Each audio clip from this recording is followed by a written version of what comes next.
Hello and welcome to the Refs Need Love To podcast, a show that gives you a real, raw, and behind-the-scenes view of one of the hardest jobs on the pitch, the referee. I'm your host, David Gerson, a grassroots referee with 10 years of experience and over 1,200 matches under my belt. You can find me at refsneedlove2.com, on TikTok, on Instagram, and at YouTube. This week, we'll kick it off with some match review with a focus on cold weather gear, some words of advice for adult refs just starting out, and of course, some of our favorite letters from the mailbag. Okay, some post-match review.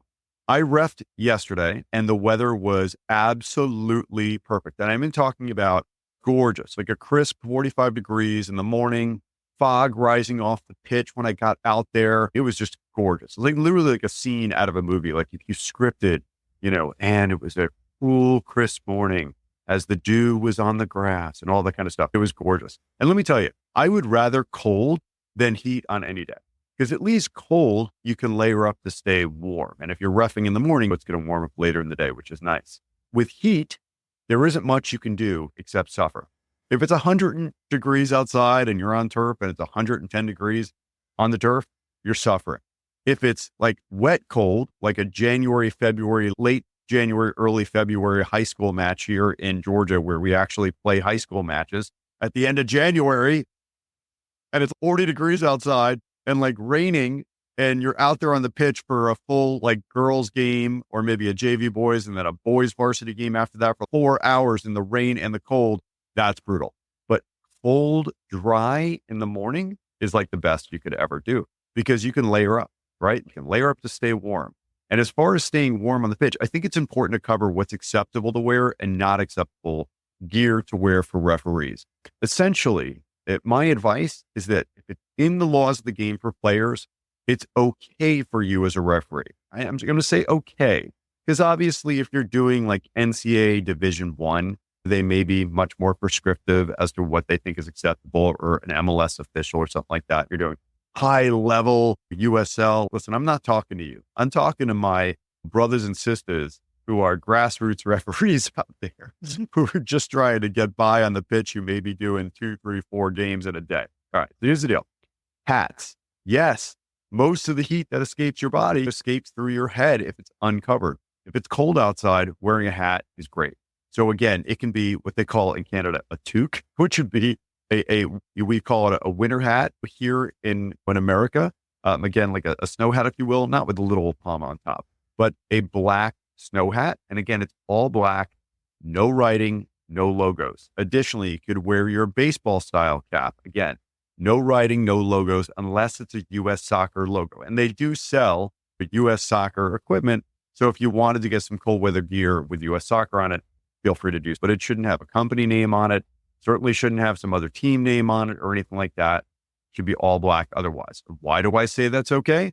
Because in the laws of the game, under acceptable clothing and attire, they do say that you can indeed wear a baseball cap. That's white. And there was actually 2 different goalkeepers this weekend, as a matter of fact, who wore baseball caps on their heads because it was very sunny, shockingly, in England for a period of the day. But you are allowed to wear baseball caps. It's actually in the laws of the game. So you can wear a head cover, and it says excluding goalkeepers' caps, because that's like for protection, but they must be black. There you go. Or the same color as the shirt. That's for players. But again, all good there.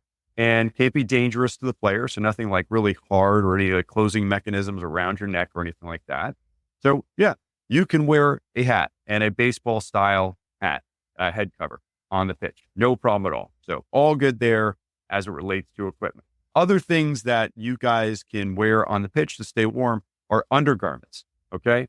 So layers underneath your jersey. So for the people that are on the pitch or their equipment, players, they have to wear, if they're wearing an undergarment, everyone on the team has to have the exact same color. For us as referees, the color we would wear underneath is going to be black. That's right. You can wear an Under Armour layer underneath, but it's got to be black. Very important on that one. Can't have white or any other color. Black. That's what it's got to be. Long pants. That's right. Referees can indeed wear like tracksuit bottoms would be the word that you could actually use for it. We're not talking about jeans. We're not talking about real baggy sweatpants out there that don't look like you're ready to start running in there. But tracksuit bottoms are okay. Again, goalkeepers are allowed to wear them. You should be allowed to wear them. So again, that's something that you can do to stay warm actually out on the pitch. The next one, gloves. That's right. I hate having cold hands. I hate it with a passion. So I have a pair of thin, waterproof black gloves. And I'm telling you, it makes all the difference in the world just having that extra little bit of layer on my hands to keep my hands warm, whether I'm on the center of the pitch as a ref or I'm an assistant referee and I can grasp my whistle or my flag. So really important on there. And again, just be smart on the pitch. Wear layers if you can. Definitely, obviously, if you want to invest in the long sleeve jerseys, invest in the long sleeve jerseys, but not everyone has them. I personally don't. Yes, I know if you want to move up to regional and you're working at highest levels of youth or semi-professional matches you're going to want to invest in those long sleeve jerseys just because they look better than wearing a short sleeve and an Under Armour. I get it. So it just, be considerate of yourself out there. If you're freezing and you're uncomfortable, it's going to be hard to do a good job. Again, wear layers, keep everything black, and you will be absolutely fine. All right, now for the games that I was working. I had a wonderful crew. And I got to tell you, one thing I love about being a referee is the diversity of the people that I get to meet as a referee. If you want to see the two people I refed with yesterday, hop on my Instagram and you can see a picture of it. But I love that I meet people of all different ages. Okay. I mean, from 13 years old out there reffing with me to 75 years old out there working with me. Nationalities. I've met someone from every single part of the world as a referee. I worked with them, whether they're from South Africa, whether they're from Malaysia, whether they're certainly all across South America, you name it. Some of my best refereeing buddies are from like Venezuela or Argentina and Mexico and every place in between, all across Europe, Africa. It's crazy. I actually was working with a couple referees that spoke French, but they were from like different parts of Africa. It was like, oh man, just the connections that they had. But it was actually funny. I met some referees that were literally, they didn't know each other, but their families spoke the same exact dialect of whatever language they were speaking from Nigeria. Like, it's amazing the way it brings so many people together on the pitch. Languages, jobs. Again, I've refed with CEOs of companies. Kid you not? They don't tell everyone they're a CEO, but they're a CEO of like a big company. I've refed people that work for the Federal Reserve. I've read plenty of pilots, police officers, firefighters, you name it, computer programmers. It's like everything and everywhere, different socioeconomic background, people who are, very well-to-do, but this is their passion. They don't do it because they need the money, but they love it. People who are just starting out and maybe working 2 or 3 jobs. And this is a critical part of their, paycheck to keep them doing because maybe they're a musician or maybe they're an actor and this is a critical part of their extra income. I just love it because what we all share is a love of the game. And honestly, as soon as you step onto that pitch, you guys are fast friends. Like I could literally, I think I might be able to count on one hand after 10 plus years of being a referee, the time that I did not connect with a certain referee. Literally, maybe it's 2 or 3 times. It's rare, but out of meeting thousands of refs, pretty much everyone, we're always like fast friends and we're ready to go hang out and work together and laugh and back each other up. It's awesome. All right. So there were 2 calls of note in the match yesterday that caused a little controversy. So there's 2 matches that I refed. I was an assistant for the first one and then a center for the second. But on the first one, it's very interesting. So I am the assistant referee, and this was lead assistant because the play was on my side of the pitch, and a player was driving in towards goal, and a defender came from behind, and I poked the ball away. And I say, I guess poke the ball away, because from my angle, again, the play was moving away from me towards the center of the penalty area. And it looked like the player got tripped, but the center referee had a perfect angle of it. I looked up because I'm not popping my flag unless I really know that the center referee doesn't have a good look at that. And it's not right in front of me. So I got to be 100% sure. So I looked up and the center referee is very clearly ball, all ball, no foul, like really clearly verbalized, made good physical mechanics, no foul, whatever it was. and the defending team dribbles the ball up the field. But it was definitely a controversial call because I thought it might have been a penalty. Then you could hear a lot of the parents were very upset, and the kid obviously thought he got the foul, was pretty upset. And that was in like the last 2 minutes of the match. Wouldn't you know, a minute into stoppage time, there is an attack and there was a potential offside not call. Now, I'll tell you, my other assistant referee, she was fantastic. She had called 4 or 5 other offside calls during the game. Seemed like she was on top of everything. But this play in particular, the defending team's coach is like screaming, like, offside, offside. And he hadn't been saying anything all game. And the player dribbles in one-on-one with the goalkeeper and scores, and they wind up tying it 1-1. And I got to tell you, the coach was really upset. He was definitely upset, and the parents were upset. And again, I couldn't see it from my side of the pitch. Game winds up ending, and I just have to say that although the coach was very upset in the moment, he collected himself, and both he and his team, and great leadership here, shook hands with the opposing team, shook hands with the refs after the match, didn't say anything about the play. But we're standing together as a crew after the match, which is what you do. You run to the center circle and you just chat and debrief before you walk over to the side. And I said to the ref, who's like, how'd you feel about that play? And usually it'd be like, oh yeah, they were definitely onside or whatever. Yeah, I don't know. And she was just a little unsure. She's like, I'm not sure what happened. And really that can happen sometimes. Were they off? Were they on? Sometimes if you're not 100% dialed in or the play switches really quick, you don't know. And the center referee was like, yeah, I think they were offside. And he asked me, what do you do in that situation? If the assistant referee doesn't raise the flag and you're the center referee and you think that they were offside, should you raise your flag? And I said, hypothetically, and again, we don't know what happened on this play. And I'm not speaking specifically about this play here now, but I would say you are the center referee. Okay. Sometimes your assistant referee is going to raise their flag for offside, and it's not because it was like deliberately played by the defender. That could be a thing. Or let's say you're working with a very junior assistant referee and they're not very confident in their calls and they've made some mistakes in the match. So you're paying extra attention to offside and they don't call an offside and you see it. Yeah, you could certainly raise your arm and blow that whistle and call an offside offense. So I just encourage the center referee, listen, if you guys look at each other and you as the center really thought they were off and you could tell if the assistant referee was not very confident about that call, make eye contact. Assistant referee, if you don't feel good about it, raise your flag, get the center referee's attention, have a conversation. Center referee, go have that conversation with the AR because you can still change your call before the next restart. Does it look good for you to change a call like that? No, someone's going to be upset, but you need to do what's right. If you feel, and you're really confident, 100% confident that kid was offside, you saw it, and you're the center referee, and you feel really strong that he was in an offside position before that ball was played by a teammate, then that's the call that needs to be made. What you would do in that scenario is after you have that conversation with the AR, jog over to the refs and explain to them, the coaches, and explain, guys, here's what happened. She feels she missed it. I'm really confident that I did see that this player was indeed offside. I'm making call. It's going to be offside. And yes, is the team that scored going to be upset? Are their parents going to be upset? Are the players going to be upset? Yes. Can you just let it go? And it is what it is. If there was a mistake made but a little better for appearances, maybe. But I'm the kind of guy, I want to get it right or it's going to eat at me for the next week. So just all that to say, if you make a mistake, you can still correct it before the next restart. And sometimes that's what you got to do.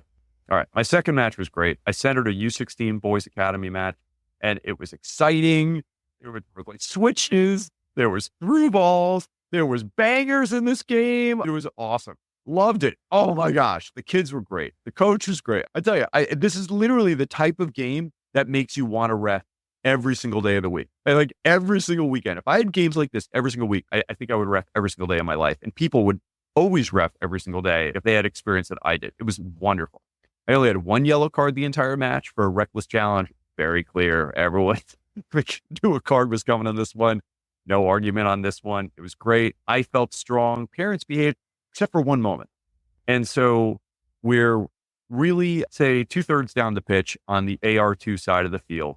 and AR2 calls for, and there's like a kind of bang play on the sideline, a lot of 3 or 4 players around it.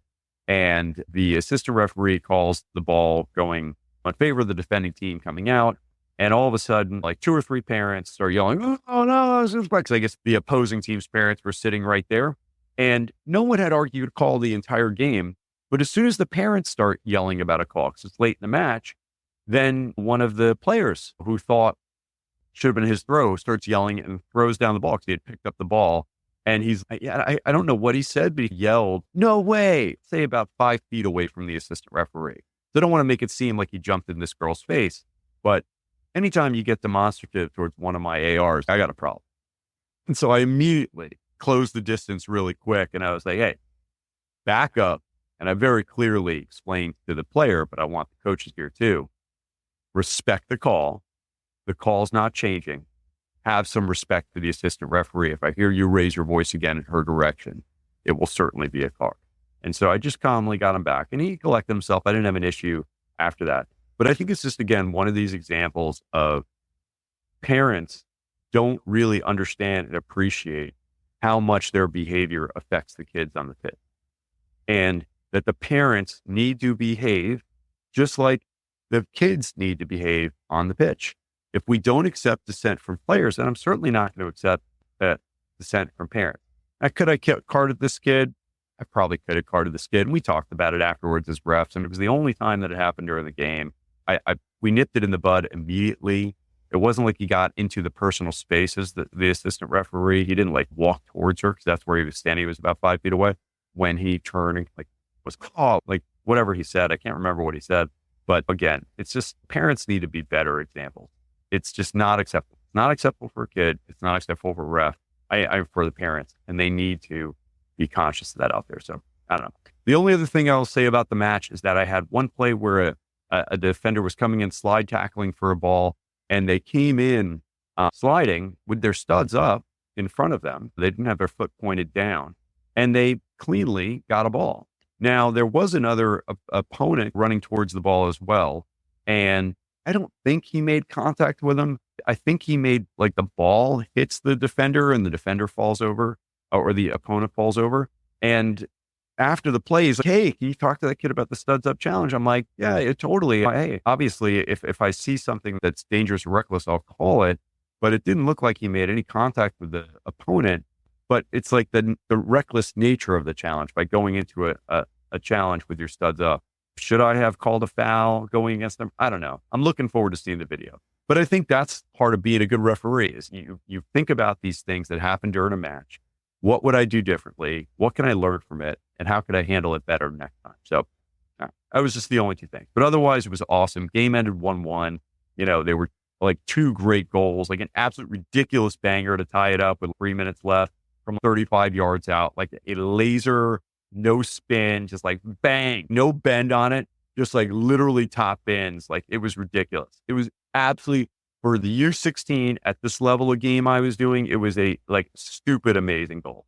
Like everyone on the pitch was just like, "Oh my gosh," it was nuts, insane. I love that. It was so cool. But after the game, the coach came up to me and he said, "It's so refreshing to have you as a ref. Like I'm able to relax and enjoy the game and just coach." And I'm like, "Yeah, man, that's the goal. I want you to coach. I want the players to play. I want the parents to not parent out there, but be good, positive spectators." And that's one of the greatest things that I can do as a referee. It was a lot of fun. All right. Now some mailbag questions and they're all about starting out as a referee.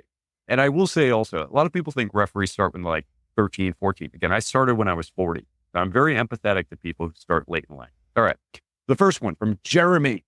And he says, "I've been watching your videos on Facebook for a while now, and I just wanted to reach out and say thank you. While I haven't played much soccer except when I was young, about 9 years ago, I started getting season tickets to the Columbus Crew, and I've become a huge fan of just soccer in general. I've always enjoyed your review of plays, and even as a fan, I've been trying to get better at understanding how the game is played and how a ref makes calls. I started talking to a friend of mine that has kids playing soccer and how he signed up to be a referee in his area since they were always needing them. Both of us enjoy your videos and have had some great conversations about the different plays we have seen with his new perspective. We have been talking about it for a bit, and last weekend, I decided to sign up after talking with one of my seatmates at the games about a similar situation in Columbus. I also want to say that the way you explain things in your videos and the advice you give also help give me the drive to try and do something to give back to my community for this great game. I plan on starting my online training this weekend. And while I don't know how soon I'll be able to actually referee, I wanted to just try and reach out and ask if you have any advice on someone who's just starting this journey. Again, really appreciate your videos. Thank you, Jeremy. All right. And I got one more here from Nate. He says, I love your content. My son is finishing up a senior year at club this year, and I know the challenges you guys face as officials. As I played the game from the age of 7 to 21, I would like to give back to it, but I've been so tied up watching my son's game. I don't even know where to start. Do you have any advice? I have a very solid grasp on the rules and even rule changes that have gone on over the last couple of years. And now that my son is just about out of high school and club athletics, I will not be biased and I would like to participate. I also live in Georgia, just like you do. Any advice would be greatly appreciated. Thank you for your service. And I wrote back to him, and I'm going to go through some things that my advice for referees, but here's how I was replying to him. I wrote, my friend, you just need to jump in with both feet. You obviously know the game at a very deep level, both as a player and as a parent. You are probably going to be better than 70% of the referees on the pitch week to week. No offense to referees out there. And I said, just the fact that you care enough to write this message shows me that you have the right mentality to be humble, willing to learn, and a desire to do an excellent job. It's so much fun. Seriously, even when you have moaning and groaning from players, coaches, and spectators, you are still getting the joy of being part of the beautiful game. I get to see kids learn, grow, and develop. I get to see great shots and amazing stays. And let me tell you, yesterday I saw some beauties. Best of all, I know that I'm giving those kids and adults a great experience on the pitch. They can focus on playing the game. They can trust I'm going to be a good referee. It's a great feeling. Let me know if I can help. And he wrote me a little response here before I get into the other pointers. He writes, man, you might be even a better coach than my old high school coach. He went 39 years and I still stay in touch with this to this day. God, do I love this beautiful game? I'll be in contact. Thank you again. So that was a great message there from Nate. All right. So here are some pointers. The first thing, of course, you got to learn the rules of the game. And I'm not saying you need to spend hours upon hours reading the laws of the game, but my gosh, maybe a little bit of time actually trying to understand some key considerations for fouls, what's careless, what's reckless, what's serious foul play, understanding the considerations for stopping a promising attack, understanding the considerations for dog, understanding the considerations for what is a handball offense or offside. There's a lot to the laws of the game. And I will tell you, I actually had the pleasure of having lunch this week with Carrie Seitz, the VP of refereeing for U.S. soccer. And even she would tell you, no one knows all of the laws of the game. They're always changing. There is always something new to learn. And the considerations change. There's all these considerations. There's all these things buried in the Q&A of IFAB. There's all these different things and ways to look at plays, and every play is different. But you do need to spend some time trying to learn the laws of the game. You got to. Whether you're reading it, whether you're watching a lot of training sessions, whether you're watching a lot on TV and trying to analyze plays, my gosh. Those MLS, the pro does all of the VAR or key considerations of the week. I forget what it's called right now. It'll come to me in a few minutes. But it is so valuable. They do it every week. It's on YouTube. They break down like 6 or 7 plays that were yellow card or red card decisions, key match decisions. And I'm telling you, man, listening to them break it down, listening to the VAR and the assistant VAR talk to the referee about what they're seeing and why they think it might be a red card or a yellow card or a penalty kick is so valuable. So invest the time to learn the laws of the game, and that'll help you for when you get onto the pitch. All right. Obviously, you need to get certified as a referee. If you're not a referee and you're listening to this already and you're interested, every certification process everywhere is a little bit different. The different classes you need to go through, online courses you need to go through. But I got to tell you, those certifications and the online training sessions, it just ain't much. The thing you really need to do is just get experience. That's what you got to do. You got to jump in with both feet and you got to start reffing matches. Start as an assistant referee in recreational leagues. I know sometimes it can be a little bit boring and maybe you feel like it's beneath you because you played at a high level. Oh, I played in college. I played semi-pro, but you haven't been a ref yet. So spend some time to carry a flag in some U12 matches and start just getting experience, start getting focused, keeping your eyes open, listening, starting to get comfortable with just being in that atmosphere, wearing that jersey. You're going to understand the game from a whole different perspective when you're a referee as opposed to being a player or spectator as a coach. Really important.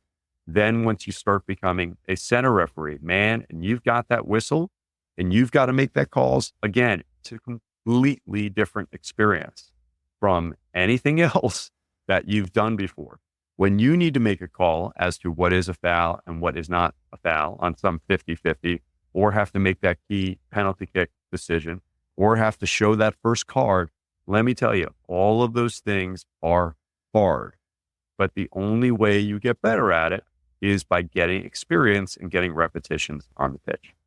The fourth thing I'll say is being in shape. You've got to have physical fitness. If you are not physically fit and you can't get yourself up and down the pitch to be in the right position to make the call, okay, it's going to be really hard for you to be effective. Yes. Can you referee from the center circle? Yes, you can. Should you referee from the center circle? No, you shouldn't. Okay. Make sure you start getting into good practice of stretching and warm-ups to prevent injuries on the pitch. I'm talking to you adult referees out there, getting proper nutrition, getting good rest before your matches and afterwards with proper recovery. But my gosh, I tell you, I am so inspired every week to work out because I know it's going to help me be a better referee on the weekends. The fifth thing, again, being impartial. You are an ambassador of the game of soccer or football, however you want to describe it. It's so important that you don't show bias toward any one team or a player or a coach, and that you make decisions based on the rules of the game. You are expected to have the highest levels of integrity and professionalism at all times. I get messages from people like quoting me things that they've heard a referee say to coaches and players. And I'm sure that referee thinks they're being funny. Guys, it's not funny. Or at least they don't want you to be funny. Like, honestly, they'll go to a comedy show if they want to hear someone be funny. Okay. They don't want you to be funny. They want you to be professional, and they want you to seem impartial, and they want you to seem like you're going to really have no bias whatsoever. Get rid of all of those witty comebacks and one-liners and just focus on being a professional out there on the pitch. I will tell you, it'll help you in your credibility in the match and your match control, but it'll help everyone else out there too. The last thing I'm going to say, and this is so important, and I wish there was more about this in the training for new referees, is be ready for criticism. Okay. It is a thing. Being a referee means that you're going to have to make difficult decisions, and sometimes people are going to disagree with your calls. It's a thing. Be prepared for it, and don't take it personally. You got to have a little bit of thick skin as it relates to criticism. I'm not talking about dissent. Okay, dissent, public, personal, persistent, different. Talking about criticism. I'm talking about people objecting to your call or disagreeing with your call. That is normal. There are two teams on the pitch. Every call you make, someone's going to like it. Generally, someone's not going to like it, even if it was clear as day. Go to any professional match, whatnot, and if there's a foul called against the home team, the whole stadium's going bananas. Now, it's not as bad as grassroots level. I hope some people can be objective on that. But be honest, every time a call is made, someone is probably not going to be happy if it's against their team.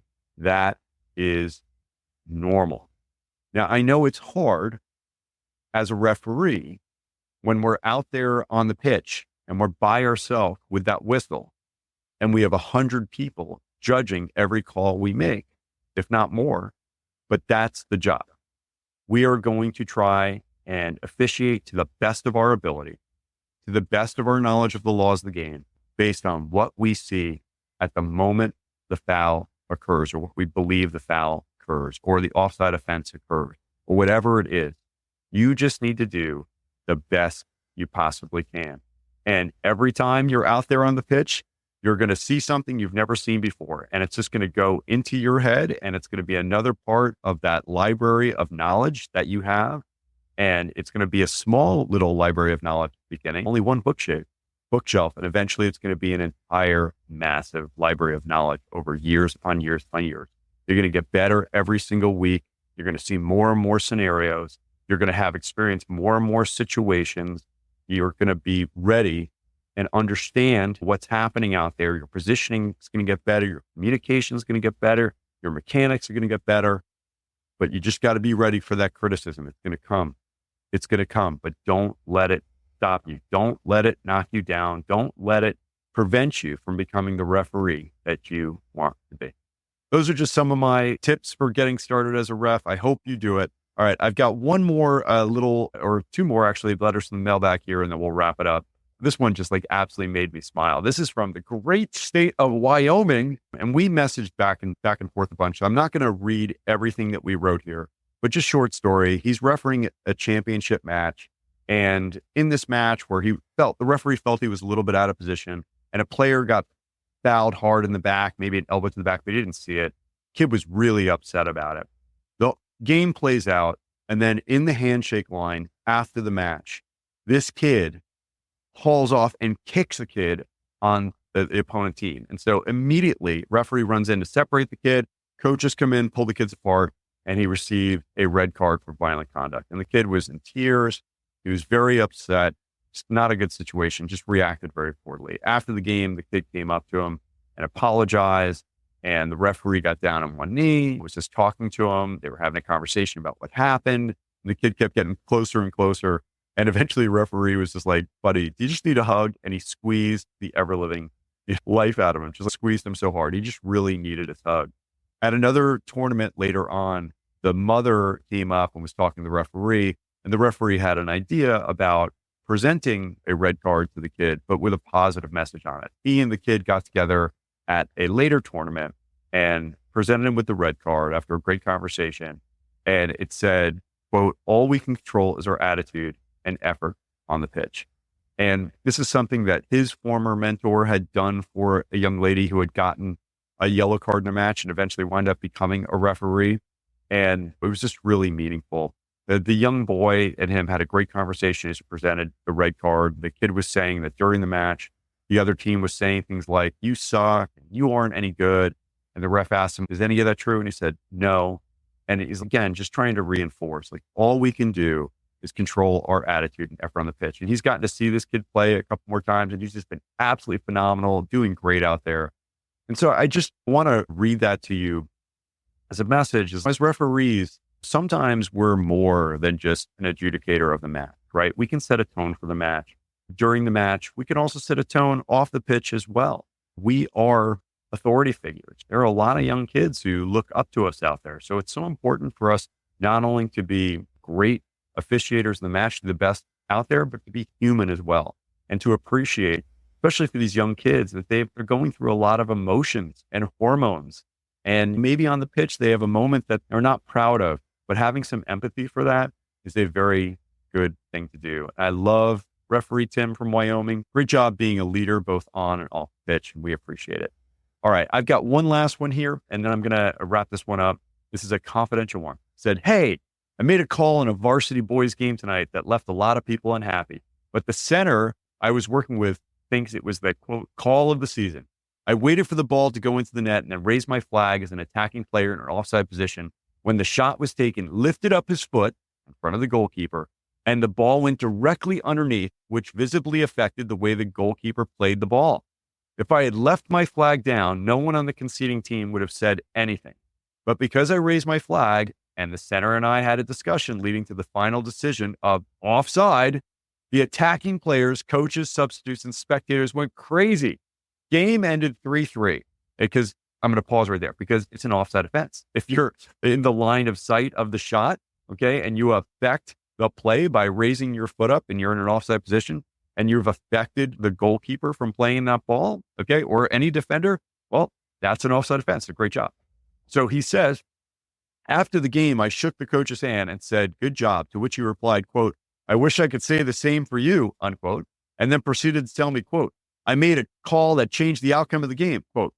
And he says, I said, yes, I made it so your team didn't get a win it didn't deserve by disallowing an illegally scored goal. That's literally what I get paid to come out here and do, unquote. Anyway, it's a tough feeling that a lot of families are sitting at home right now talking about how I blew the game for them. Do you have any advice on how to handle coaches and benches going crazy when I made the right call? I'm used to a certain level of dissent, but this was nothing like I've experienced before. It's a situation where I don't think I would feel as bad if I just let the goal stand because no one would have questioned it. But I know I did the right thing by making the right call. Just not sure how to handle a situation like that without having a seemingly severe reaction from the team receiving the worst end of the call. So I wrote to him. This is my reply. I appreciate that. I have come to find out. I wrote to him, and then he writes back to me. I appreciate that. I've come to find out this coach is known to have an issue and has received multiple cautions for dissent and an ejection for whatever it is the NFHS equivalent of abusive, insulting language is this season. I felt bad after making calls I later knew were wrong, but that was certainly the worst I've ever felt, knowing I made the right decision. I honestly think it was one of the best calls I've made in 8 years as a referee. I feel much better about it now. The video came back inconclusive of offside because it was shot from the press box and the play happened near the 6-yard box, but it still clearly showed the keeper wait for the attacker to move his leg up before reacting to the shot. And yeah, I could just say, listen, my high school yearbook quote, I kid you not, is it's better to stand alone for the right reasons than be together for the wrong. So I have a long history of making calls that I believe to be right, even if I know it's going to upset people. So, good for you, sir. You made the right call. All right, guys. I hope you enjoyed today's pod. Starting something new is never easy. The important thing is that we start. Becoming a ref is beneficial on so many different levels, both physically and emotionally. And that's why I love it. Also, please support the Refs Need Love 2 store online. I have a secret new item coming to the store this weekend. I cannot wait. Make sure to check my channels Tuesday or Wednesday for the big reveal just in time for the holidays. As always, everything gets poured back into making this channel possible. Please take a moment at the conclusion of today's show to rate the podcast, specifically on Apple Podcasts or Spotify. Those ratings are huge for small podcasters like me. I sincerely appreciate your support. And as always, I wish you all the best and hope your next match is red card free.